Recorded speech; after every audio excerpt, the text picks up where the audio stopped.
Precalc Chapter 11, Section 5, Part B. So for here our goals are to still find area under the curve, but now we're going to find the exact area under the curve. So we left off in the previous video finding the area of this region using 5 rectangles. And so we had these rectangles that were drawn, and we just used our geometry and our base times our height to find the area bounded from 0 to 2. So we have like these 5 rectangles.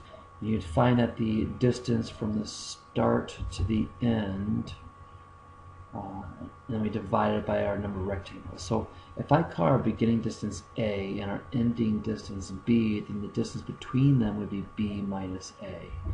And the width of each rectangle for that would be found by taking that distance and dividing it by n, where n is the number of rectangles. So then we can take the width here, and we're going to multiply the width. That'd be the width of each of these rectangles. And we need to multiply the width times the height to find the area of each rectangle. So this is height 1, height 2, height 3, height 4, and height 5. We have 5 rectangles. And so we could do like the width times the height 1 plus the width times height 2 plus, and continue that all the way to the width times height 5. But a faster way of doing that is just do the width times and then the summation of all the heights. So you don't have to do the multiplication of all the widths. So the width will be constant, so all the way to the height. And so that's what we're going to be doing for this process. So we want to take the width, and we want to multiply the width, so B minus A over N is the width. We want to multiply it by the sum of 1 to n, where n again is the number of rectangles. So for this example we're doing 5, of all the heights. So the heights here, how do we find the heights? To find the height of this rectangle, we have to plug this x value into the function to find the height, because that hits our graph f of x here. So f of x. So we have to plug the x value into the function to find that y value. So that's going to be f of our x value. Now, the x value is found here by taking whatever our a value is and adding our width to it. So that would be a plus our width. B minus a over n is our width. Now we want the summation of not just one of those. We want to do it for all. So not just one width. We want to add a second width to it, and then a third width to it, and then a fourth width to it, to find all the different possible widths or x values to find all the different heights. And so we're going to include I, or our sequence, from 1 to n rectangles. And so when we do that problem, so we have these 5 rectangles. That was what we did for the last problem, but the issue with this is that we have this area here that we're not including. And so we want to make it a better approximation. We would need to make more rectangles.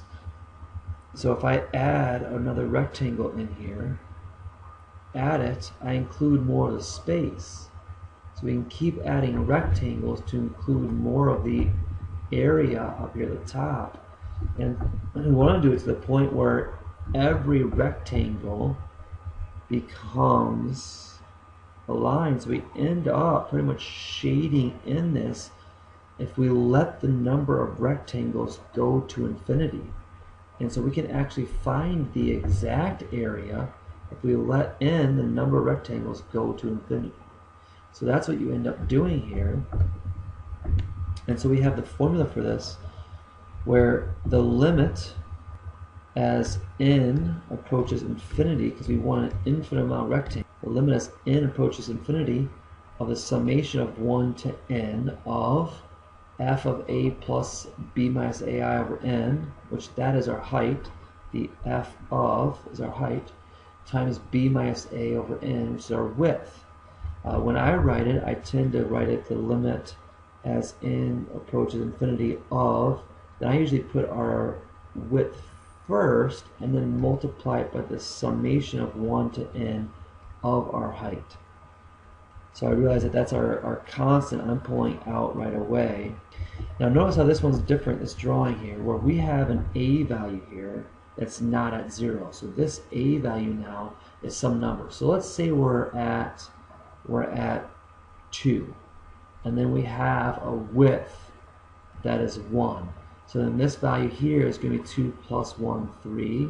The next one's going to be another plus 1 or 4, then another 1 plus 1 will be 5, and so forth. So to find the x value, like right here, this x value would be our starting value 2 plus our width times 3, because we're 3 widths away.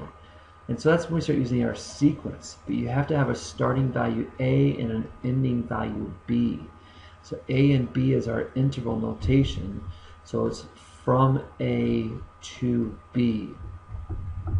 So let's work through a couple of examples here. So for this one, let's find the area bounded by this quadratic, the x-axis, and an interval 1, 3, where here a is 1 and then b would be 3. So if I write down the formula first, so let's plug in some values we know. We know that b is 3 and a is 1, so we get 2 over n there. Summation of 1 to n of f of our a value, which is 1, plus our width, which is still 2 over n I. Now we need to plug this into our function. This is f of this value. So we want to plug that into our function for x up here. So when I write this out, the limit as n goes to infinity, we still have our width of 2 over n. We still want the summation of 1 to n. But now it's the function f. So I'm going to write 4x minus x squared. When I write that, instead of writing x, I'm going to replace it with our substitution of the 1 plus 2 over ni. And then minus x squared, so I have to do 1 plus 2 over n I, the quantity squared. Now we have to do some algebra here. We have to simplify.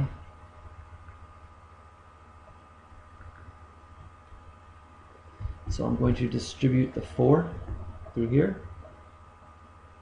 So I get 4 plus 8 over ni, and then minus.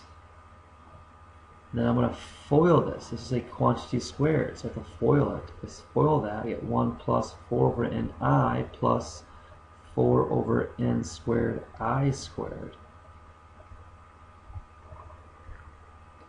So I have the limit as n goes to infinity of our width, summation 1 to n of. Now I can combine like terms here, because we're doing a 4 minus 1, so that's going to be 3. Then we're going to have 8 over ni minus a 4 over ni, which gives me 4 over ni. And then we just have to distribute the negative here to get the negative 4 over n squared I squared. So the limit as n goes to infinity of our width, of our summation. Now for our summation, we're finding the summation of each part.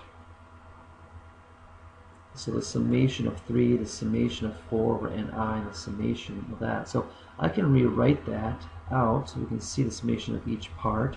And when I do that, I'm putting the constants in front of my summation. So I really see what I'm finding the summation of. So now I have to deal with the summation of 3, the summation of I, and the summation of I squared. So let's write that up. So let's write that up here. So I'm doing the limit still as n goes to infinity of 2 over n. Now I'm going to complete the summation. So the summation here of 1 to n of 3 is just 3 times n plus 4 over n. The summation of I is n times n plus 1 over 2 minus 4 over n squared times the summation of I squared, which is n times n plus 1 times 2n plus 1 all over 6. It's kind of messy, but we will simplify that down a little bit here. So the limit as n goes to infinity of, now we can distribute this 2 over n through the entire parenthesis here.